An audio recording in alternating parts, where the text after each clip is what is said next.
Hello again, everyone. Here we are all ready to study our next lesson in our creation evolution class. We are in the evidences class, 9th and 10th grade classes at Pepper Road, and we have gone through 5 classes. We're in our 6th lesson, and we are studying from this book, the Unraveling Evolution book from Joshua Gertler. A very good book, and I hope you're getting a lot out of our study and hope that you are taking the time to read through your lesson and look at the questions and answer the questions. I, I know there's a lot of material in these lessons, but as what we're doing this week is we're taking 2 classes to study lesson 9. I know our last class was 2 lessons, lessons 7 and 8, and that was a lot of material to cover in just a half a week. So I understand if you didn't get to all of that lesson. But this lesson in today is just half of lesson 9. We will hopefully conclude that on Wednesday night. And I know we're going back and forth between in-person classes and online classes. And I hope that's not too confusing for you. I hope you're able to follow well with our material. And I hope that the material that we are studying is interesting to you and exciting to you and is making you, I hope it's whetting your appetite for even more information, because there's no way we can cover all this material in just, 2 months that we're studying this. There's so much more material that we could have presented if we had more time, but there's a lot of rich material that we are looking at in these classes. So I hope it is helpful to you and that you're very interested in what we're looking at and you're excited and your faith is being built up in your God, because that's what it's all about. We want to confirm our faith. We start with the Bible, the Word of God, the infallible, revealed, inspired Word of God. But then we can look at nature. As we've said, he said, the heavens declare the glory of God, and the firmament shows his handiwork. So we therefore look at the spacious firmament on high to see his handiwork. And as the psalmist said, I am fearfully and wonderfully made. So we look at the human body as well, and we see God's fingerprint, his handiwork in all of nature, even down to the very molecular level. So I hope that you're getting that passion from me, and that you're starting to build more and more interest in this topic and want to study it more as you go on in your life. We are looking at our schedule here. We are on lesson 9, on looking at fossils in the geologic column over 2 classes. And then we will go into another form of evolutionary thought, which is punctuated equilibria. And then we'll go into evidence of Noah's flood. You'll see some of that in this lesson when we talk about fossils, but we're only touching the surface of that. But when we get into lesson 11, we'll look into that in much more detail. So get ready for that one. That's a very exciting lesson. Briefly looking at the ape-man question, did we really evolve from apes? And then we jump back to lessons 4 and 5, looking at theistic evolution. And then we go into, we leave the book for the rest of the quarter, and we will look at the ultimate proof of creation. We might kind of touch on that just briefly in this lesson, just giving you a little teaser for what is to come. But that's a very exciting study also, so get ready for that. All right, so we are talking about the fossil record. But in order to talk about that in the geologic column, let's talk first about fossilization and what it is and how it occurs. First of all, we need to know that fossilization is rare. It doesn't happen very often. The vast majority of dead organisms, once they die out in the field or in the woods or on the side of the road, they will disappear over a short period of time without leaving a trace. So what happens when a cow dies out in the field? Well, you come back a year later, you might find a skull, you might find some bones. 2 or 3, 4 years later, you'll find nothing because it disappears completely. Well, why didn't it fossilize? Well, for fossilization to occur, certain conditions have to be present. For fossilization to occur, first of all, you have to start with hard body parts, the bones, the teeth, shells, in order for fossilization to happen. Now, occasionally soft body parts can be fossilized, but usually it's just an imprint of the soft body parts, like you might see scales fossilized, or even feathers that are fossilized, but not the feathers themselves, not the scales themselves, but it just leaves an imprint in the soil when it buries that animal, and so you have some leftover remnants of, or just evidence of those soft body parts. But mostly it's hard body parts that are required for fossilization. Also, and very importantly, rapid burial must occur in order for fossilization to occur. And then after this rapid burial, there must be high pressure. So it must be buried under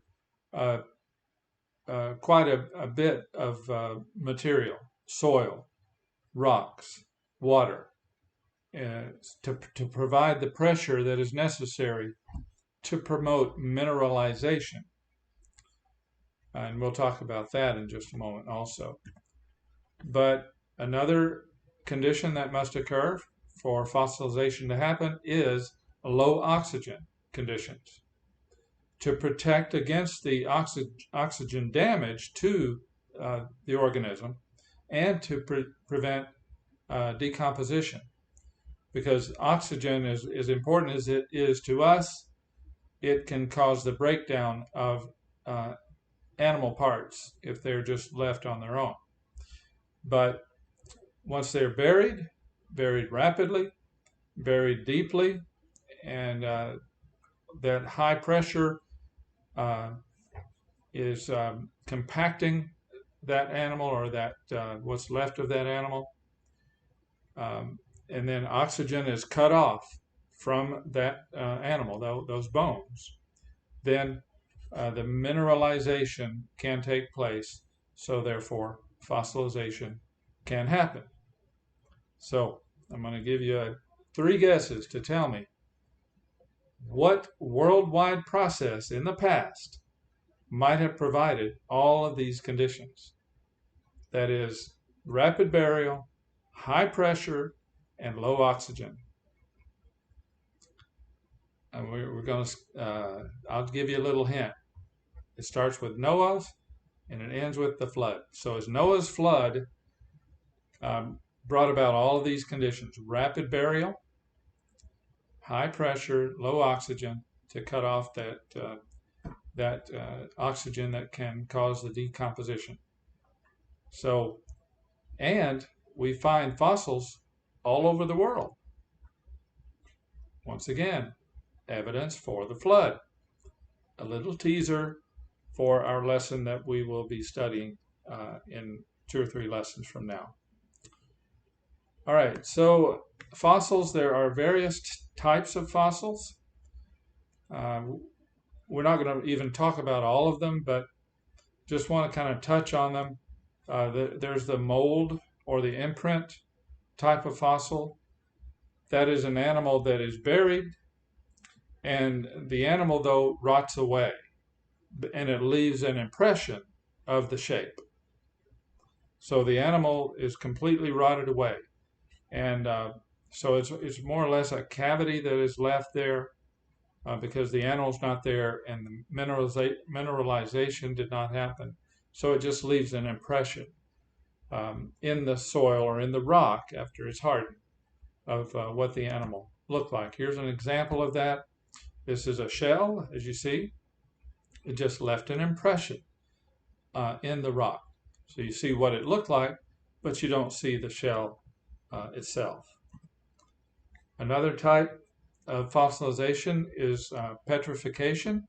There are other names for it than that, but it is where it's usually involving plants, where the plant would be buried rapidly and completely with the high pressure, and minerals would seep into the soft parts of that plant or tree, and so the soft parts of the tree would be replaced with minerals. Here's an example of that, petrified wood. I don't know if you've seen petrified wood. It's really fascinating. There is a petrified forest in Jackson, Mississippi, or just outside of Jackson, Mississippi. So if you ever get over to that area, you might want to ask your parents, hey, can we go to this petrified forest? It's really cool. When you think of petrified forest, don't think of trees standing that are just hard as a rock, but it's mostly just trees that are laying down and logs and pieces of wood. But the point is that they were all buried rapidly, and these minerals would seep in and take the place of the soft parts of the tree, and so it would harden, but it would leave an almost exact replica of the tree itself. Now this piece of wood that you're looking there, petrified wood, if that was wood, it would probably weigh, I don't know, what, 20 pounds, 30 pounds maybe? But as rock, it probably weighs 200 or 300 pounds because it's been replaced, all the soft parts are replaced by minerals, which are much, much heavier. So that is petrification, and that's how petrified wood comes about. But then there's another type of petrified wood. I said that the petrified forest usually doesn't have trees that are standing but laying down. Well, there are some places where trees are standing that are petrified, and those are called polystrate trees. Once again, just a teaser because we're going to talk about this in more detail in a later lesson. But a polystrate tree is a tree that is petrified, and it extends over multiple strata. That's the word straight or strata, polystrate trees. Well, how did that occur if it took millions and millions of years for those strata to form? All of these layers supposedly took millions of years to form, but then you have a tree that transverses several of those layers. Well, how did a tree stand there for millions of years and not decay and rot away? That is what a polystrate tree is. And here's a place where there are multiple polystrate trees. This one is an actual live tree, but this is a polystrate tree. It's a petrified tree in multiple strata. Here's another one. And I think there are actually more in this area. And that's not far away. That's in Tennessee. So you could visit that if you wanted to. But there are several places like that around. You don't have to go very far to find those. But that is petrification, and that's how that takes place. Once again, it must be rapidly buried, and then the minerals replace the soft parts of the plant. But the other kind, and the kind that you know mostly, the kind that you see most often, is a cast type fossil. Those are the ones that you'll see in a Museum of Natural History. In fact, this picture was taken at the Museum of Natural History in New York City. This is a Triceratops. And when you look at this, the fossil remains of this animal, this dinosaur, you're not actually looking at the bones of the dinosaur. The animal, this dinosaur, was buried rapidly, completely, and by large amounts of soil and water. So it provided that pressure that's necessary, and the cutoff of oxygen, so the bones would not deteriorate and rot away. But the bones are slowly over time replaced by the minerals from the soil and from the water that seep into those bones. So the bones don't exist anymore, but a perfect cast of the bones exists. But that's just a mineralized remains, or the mineralized cast of the bones as they once were, as they once looked. So that is a cast type fossil. Here's another one, also taken at the Museum of Natural History, New York City. That is dinosaur eggs. Believe it or not, there are several nests of dinosaur eggs, or sometimes individual dinosaur eggs that were buried, and they've been fossilized, and they exist in different places around the world. Well, how did that happen? Once again, rapid burial, complete rapid burial with pressurization and a cutoff of oxygen to keep them from rotting away. Another one is a horse, and this is, once again, just a little teaser of something we hope to talk about in an upcoming lesson, is the fossil horse series that used to be used to so-called prove evolution, but has been discarded. But anyway, this is a fossilized horse.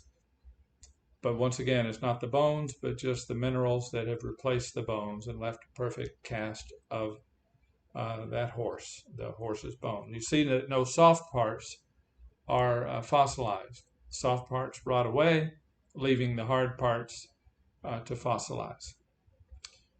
All right, so we talk about the geologic column. Now, this is just a supposed column of rocks and different layers of rocks that are found in the crust of the earth. And so you have down here the Precambrian, followed by the Cambrian. And that is where animals started to appear. So Precambrian, there were no animals except possibly some algae, possibly some pollen, possibly some bacteria, but for the most part, there were no organisms, no animals in Precambrian rock. But when the Cambrian happened, it didn't come about slowly. In fact, it's called the Cambrian explosion, because there was just a sudden burst of life of all kinds. In fact, almost every phyla known to man was found in the Cambrian rock, including vertebrates. So it's an explosion. There was nothing, there were no animals at all in Precambrian, and all of a sudden, almost every animal, or at least almost every phyla that exists today, was found in Cambrian rock, supposedly 500 and some odd million years ago. So that is the Cambrian, and then you follow that with the other layers throughout time. You've heard of Jurassic or Triassic, Cretaceous. All of those layers are getting younger and younger and younger till you get to the Quaternary, which is gets you to our current time and modern man. So this is the geologic time scale, the geologic column. It goes from supposedly from the very simple animals down here, as you see depicted in these pictures, very simple, and as it gets as time goes on, you get more and more complex, until, what do you know, you have man. So it goes from simple to complex. It goes from old to young. The oldest is down here, 530 million years ago, all the way to the current time. So from old to young, and it shows continuous evolutionary progress from the very simplest all the way to the very most complex. Although, as I said, it didn't exactly show that, because the Cambrian explosion it has practically every phyla that exists today. So, but this supposedly happened over millions of years, the geologic column. Okay, the geologic column consists of sedimentary rock strata. You know, when I say geologic column, I'm really putting that in quotation marks, because I don't believe there is such a thing, but I'm just using that term accommodatively, because that is what evolutionists call it. But it's supposedly a geologic column. It is primarily made up of sedimentary rock strata. Now, sedimentary rock, I'm sure you've probably studied that in school. What is it? What is sedimentary rock? Well, what is sediment? Sediment is found in what? Or in the bottom of water or liquid. Sedimentary rock, so therefore is rock that is laid down by water. So these particles, that is the soil particles or mineral particles, are transported, sometimes very violently, transported by water, and these particles are deposited, and that makes a layer. And then you have more water coming with more particles, and it lays down some more, and then you've got another layer. So another layer on top of that, and another type of particles perhaps, and so you have layer upon layer upon layer. You have sedimentary rock strata or layers. A stratum is singular. Stratum is a layer. Strata is plural. So these layers are laid down, and they are compacted over time. The pressure we talked about a while ago to fossilize organisms also cements these strata to cause them to be able to harden and become rock. Now, the geologic column, I said I don't believe there is such a thing, and it is very, and I'm saying extremely rare, to find the entire column in place. In fact, depending on the source you hear it from, some people will say it does not exist anywhere in the world. But then the evolution will come back and say, oh, yes, it does. Yes, it does.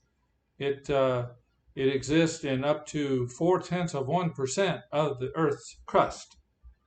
The geologic column covers only 0.4% of the Earth's crust.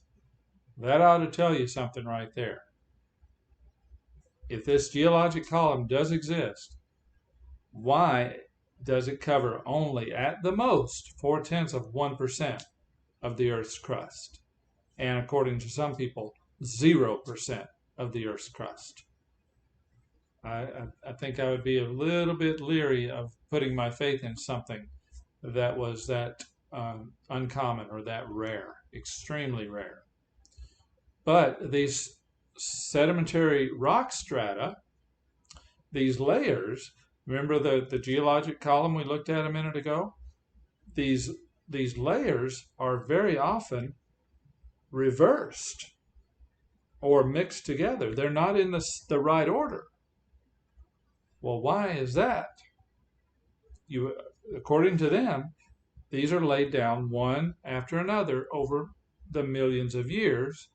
So you have one layer that's laid down with its fossils and with its minerals, and then it's compacted, and then it hardens, and then another one is laid on top of that one with its fossils, and it hardens, and then continuing on and on. Well, how in the world would some of those layers be reversed? that is an older rock on top of a younger rock. It's not supposed to be that way. Remember, it's supposed to be from old to young. The ones that are less deep, shallower in the Earth's crust are supposed to be younger. But a lot of times you'll have some that are reversed, and that's common all over the world. Well, how did that happen, Mr. Evolutionist? Well, they says for one possibility, it's reworking. In other words, it was right, but over time it just kind of reworked because of tectonic disturbances, whether it was earthquakes or whatever. They were right, but they got reworked, so they changed around. Well, the other guy might say, well, it's because of stratigraphic leaks. That is, the strata, the layers, one would leak down below. The younger one would somehow leak down below, and now the older one is on top because the other one, the younger one, leaked down below it. That just sounds like just made up evidence, just coming up with an answer to answer a major problem. But the other one, and the one that I think is the funniest of all of these funny explanations, is overthrusting or underthrusting. And I put those numbers there just as a reminder to me to talk about a slab of rock, limestone I believe it is, that is 350 miles long. That is the entire length of the state of Alabama, from the Tennessee state line all the way to Mobile. 350 miles long, 35 miles wide, and 6 miles thick. That's one piece of rock. Okay, it's not in the state of Alabama. I believe it's in Montana, but it's 350 miles, the same size as the state of Alabama, by 35 miles wide, by 6 miles deep. And somehow that piece of rock was of Precambrian rock. Remember, we talked about Precambrian, the oldest rock, over 500 million years old. It's somehow overthrusted on top of a younger rock. And we're talking 73,500 cubic miles of rock. Think of a mile. How far is a mile? Okay.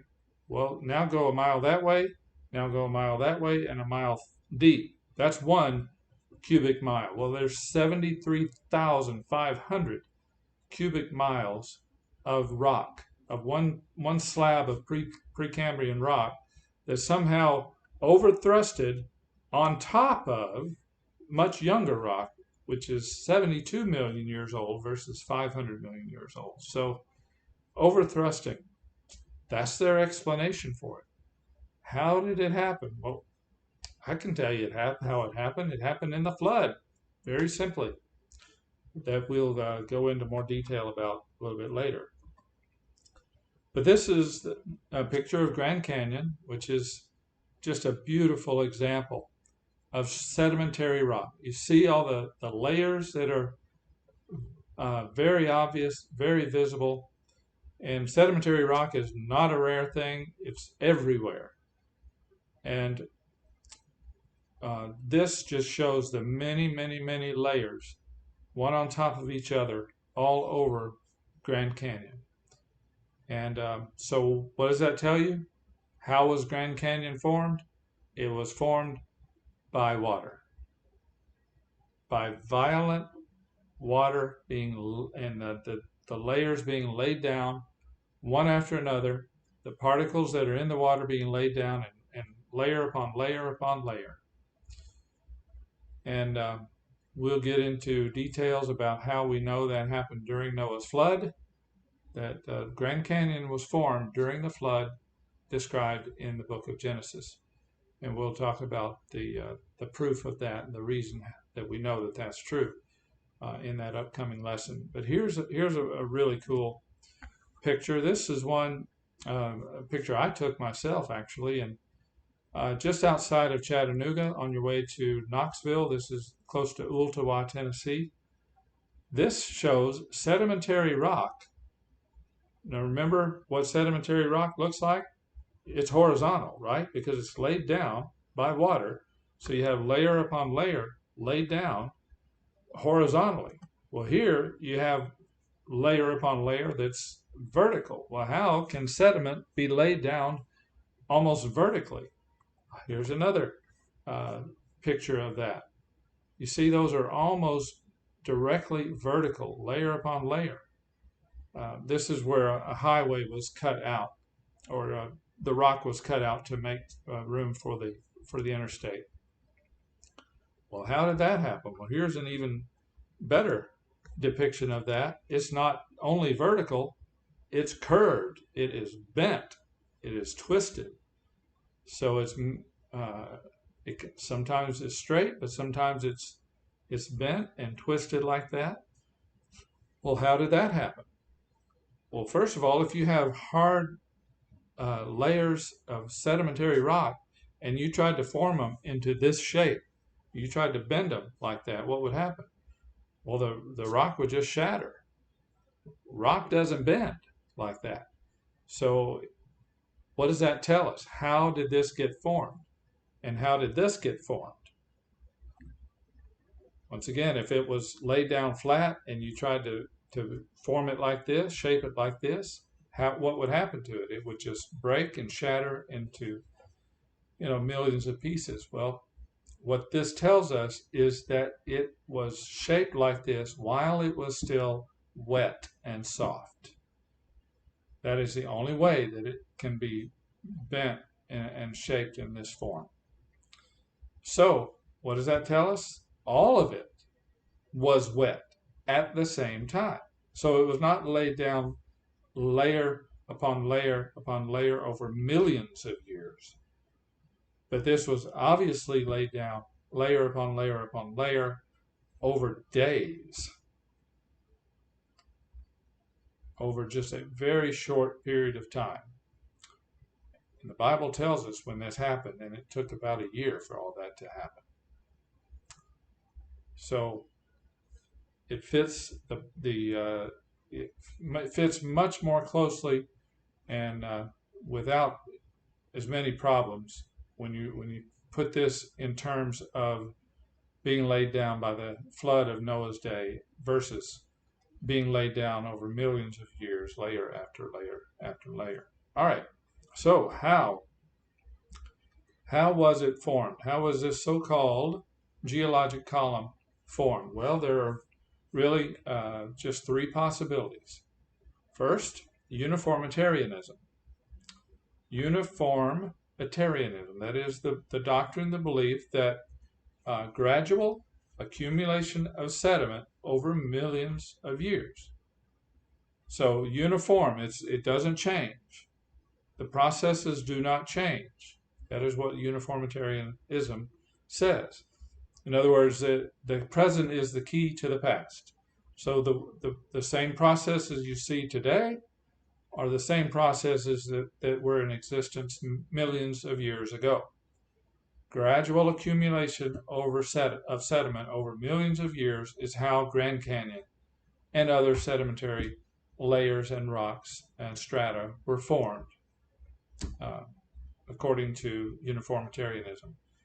This reminds me of what Peter said, the Apostle Peter said in 2 Peter chapter 3, verse 4, where he said, scoffers, those who don't believe in God and Christ and in the fact that Christ is going to return, those scoffers are going to say, where is the promise of his coming? For since the fathers fell asleep, all things continue as they were from the beginning of creation. All things are just like they were. So Peter was telling us that uniformitarianism, people are going to purport that doctrine, are going to believe and teach that doctrine. Things continue now just as they always have since the beginning of creation. So uniformitarianism, I want to point out, is different from uniformity. They sound very close. Uniformitarian versus uniformity. They sound very close, but they are very different. Uniformity is taught in the Bible, in the book of Genesis. We'll talk about that in detail. But uniformitarianism is not taught in the Bible. In fact, it's predicted that people would believe it, and Peter is refuting that doctrine, uniformitarianism. So that is the first possibility of how the geologic column formed. The second possibility is a modified form of uniformitarianism, and that is covered by those who believe in theistic evolution. And when we get through lesson 12, we'll jump back to lesson 4 and talk about theistic evolution in lessons 4 and 5. So get ready for that. Theistic evolution teaches that God, yes, God did create things. So God was required to create, but they want to marry that with evolution. So they say God created, yes, because we can't get around the fact that life does not come from non-life. So we have to put God in there somewhere to at least get creation, to at least get life. But then after God created, then he, that is God, used evolution to bring about all the changes over the millions and billions of years. So that is theistic evolution, that is modified uniformitarianism over the millions of years. So they're trying to take the best of both worlds, you might say, and say it's like uniformitarianism, but we have to put God in there somewhere to answer all the tough questions that evolution cannot answer. Well, so that is the second possibility. The third possibility is how the so-called geologic column formed. That is all the stratigraphic layers, the strata, that the sedimentary rock that is all over the world, is catastrophism, however you want to pronounce that. I pronounce it catastrophism. And that is, if you can just look at the word and try to figure out what that means, catastrophe, right? That is believed by those who believe in the recent creation model. Because uniformitarianism requires millions and millions of years. Catastrophism does not. It requires just a few years. So that is the recent creation model, which just a straightforward reading of the Bible just demands a recent creation. You cannot put millions and billions of years into the book of Genesis. They're just not there. If you want to find it, you'll have to squeeze them in there. And people do. And that's where theistic evolution comes from, that we'll talk about when we hit lessons 4 and 5. But catastrophism is that in very recent times, geologically speaking, you might say, we had the creation, and that brought about a lot of the changes. Changes isn't the right word, because that's when it all came about. But all of the layers and all of the formations we see in the Earth's crust. So creation, Noah's flood, which I think was responsible for by far the most of the sedimentary rock and the different strata and the fossils that we find in the Earth's crust.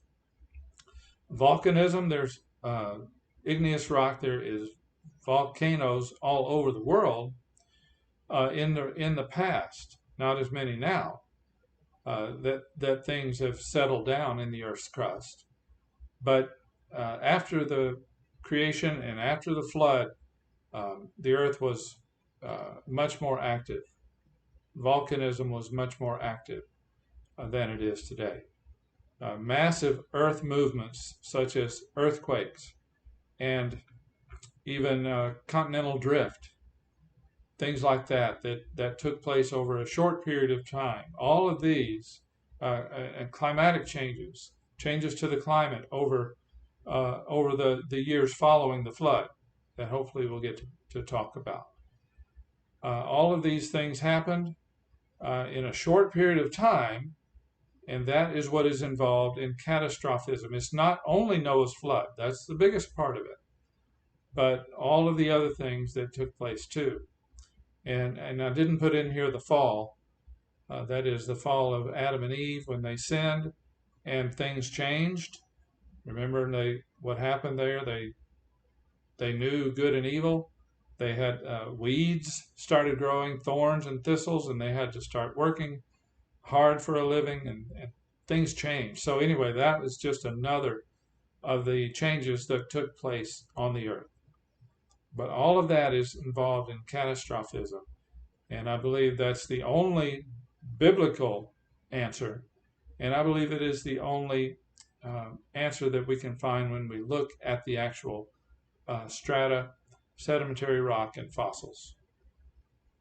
Anything else would be forced, a forced conclusion, especially if you tried to force anything else into the Bible. So how did this come about?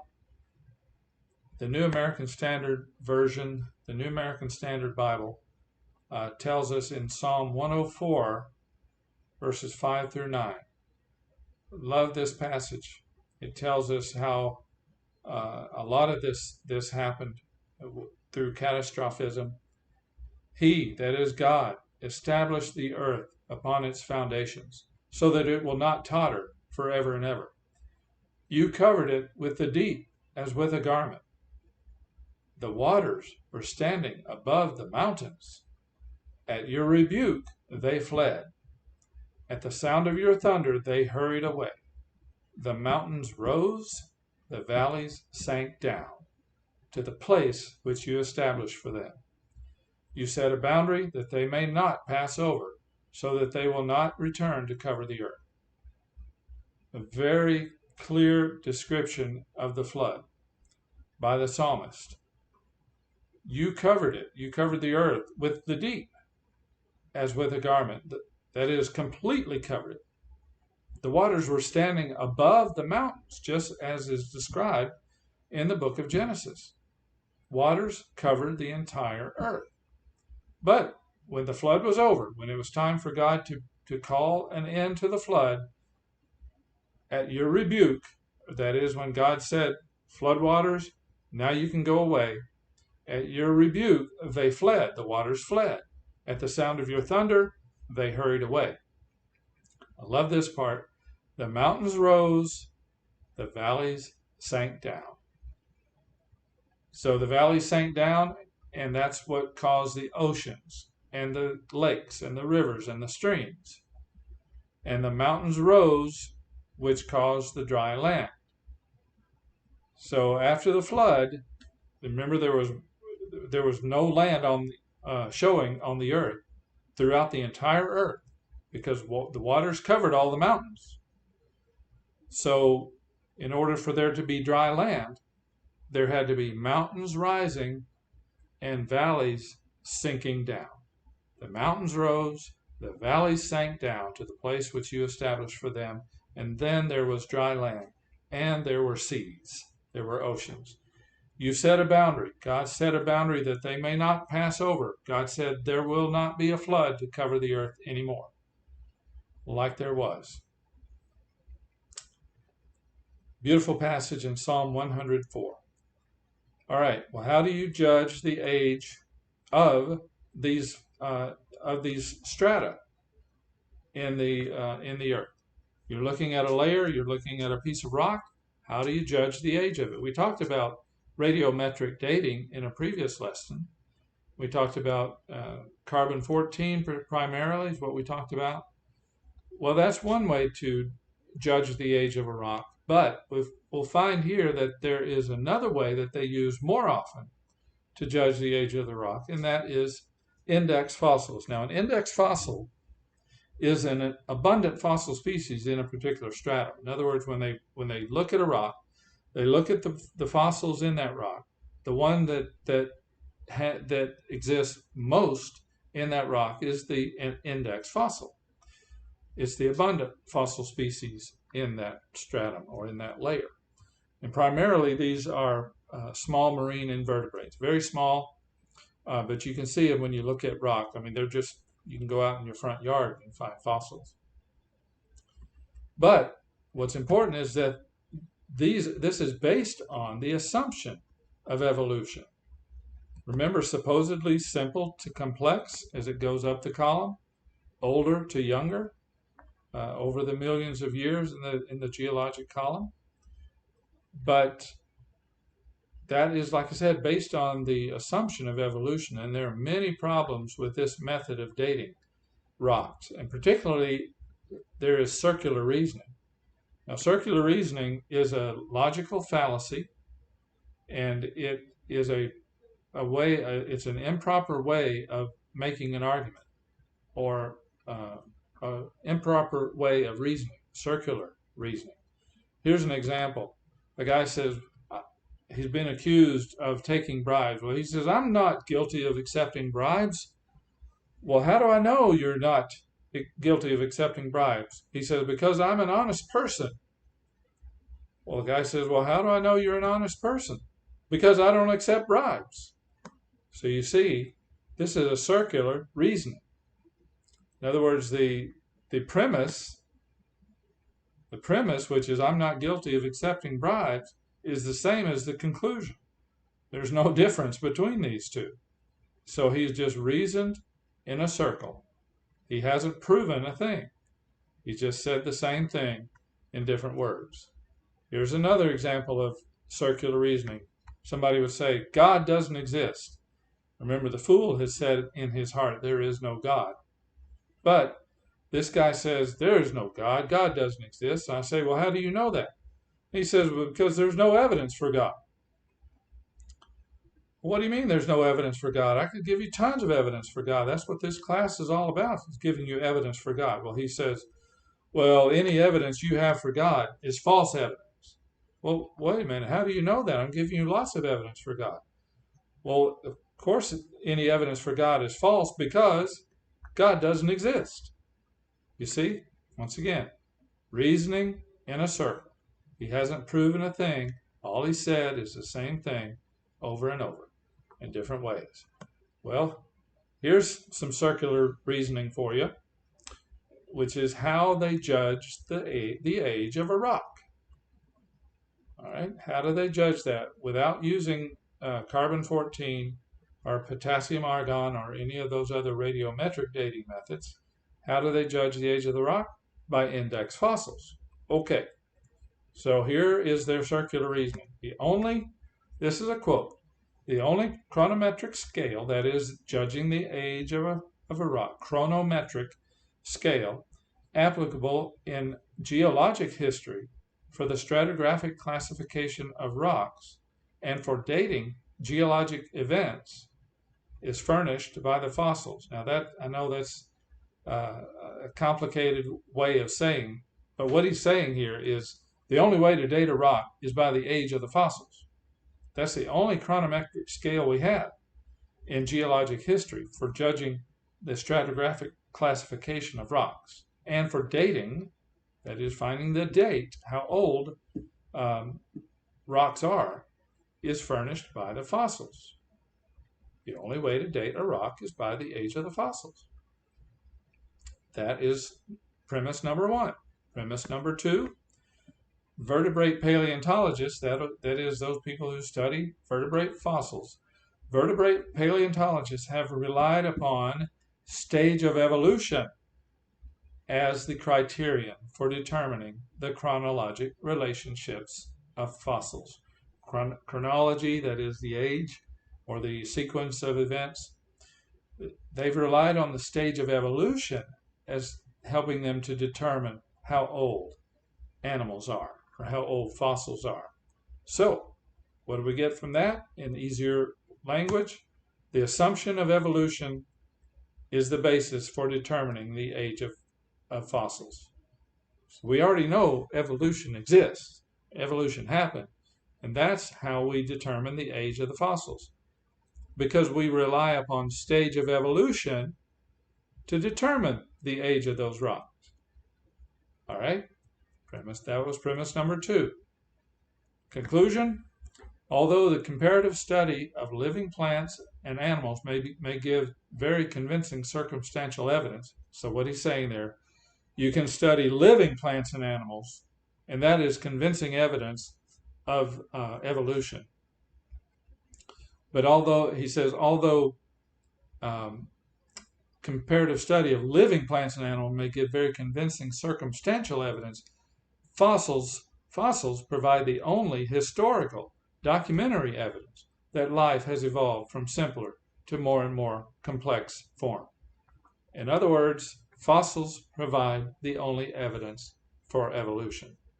All right, so reasoning in a circle once again. The only way to date a rock is by the fossils. Well, how do you know how old the fossils are? Well, the stage of evolution tells us the age of the fossils.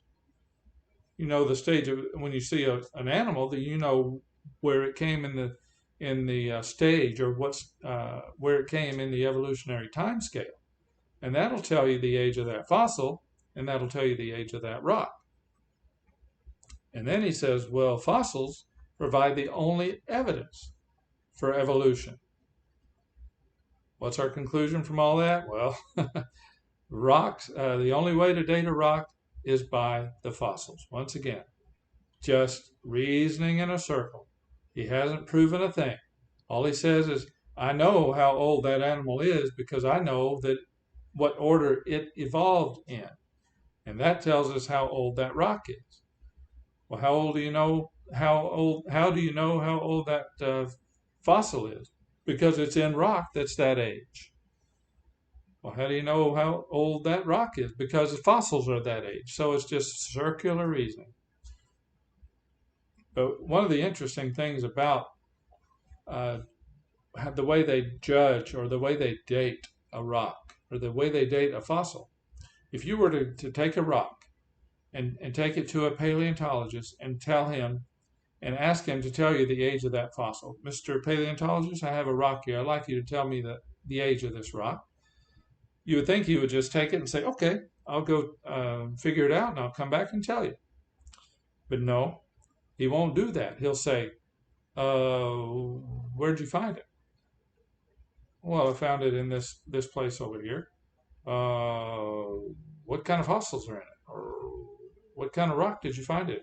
In other words, he wants to know everything about it. He wants to know before he goes and checks the age of it. So he's not trying to give you an objective answer to find the age of that rock or the age of that fossil. He wants to know what kind of rock that fossil came from. So therefore, the dates are not arrived at objectively. They are based on evolutionary assumptions. In other words, I know, if you give me the fossil, well, I know how old that fossil is supposed to be, or how old that animal was. And therefore, I can tell you how old that rock is, because I know that evolution did occur, and I know when that animal supposedly evolved. But they're assuming that. That's based on an evolutionary assumption, but that's the very point in question.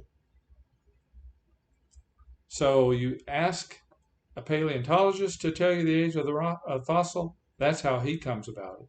But if you ask the beast, according to Job chapter 12, God said, but now ask the beasts, and they will teach you, and the birds of the air, and they will tell you, or speak to the earth, and it will teach you, or the fish of the sea will explain it to you. Who among these does not know that the hand of the Lord has done it, in whose hand is the life of every living thing, and the breath of all mankind? Job chapter 12, verses 7 through 10. That's how we get the answers. That's where the answers are. They are in God's Word. Well, I appreciate your time studying with us this evening. Hope this has been beneficial to you. and helpful. And we will see you in the next class, Lord willing, Wednesday night, when we look at the rest of Chapter 9 or Lesson 9 in Unraveling Evolution. Hope you have time to read through the lesson and fill out the questions and be ready to study our next lesson. Thanks.